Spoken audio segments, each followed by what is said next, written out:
Aste hontako Tolosaldeko atarian astekariko gai nagusian Rebeka Calvo kazetariak tatuajen mundura eramango gaitu.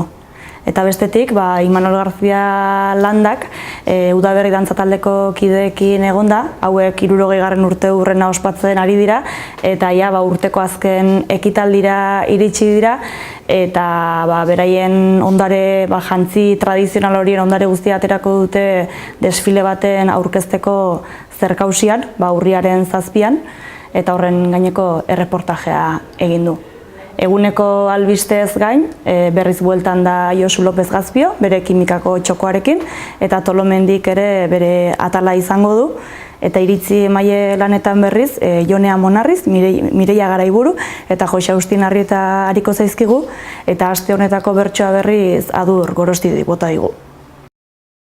Aste honetan tatuajeren mundua gerturatuko gea eta hortarako 3 elkarrezketa egin ditugu. Alde batetikan Ander Ortiz de Murua elkarrezketatu dugu, Zizurkileko tatuatzailea da bera, eta urtarrian estudio bat irekiko du Bilabonan.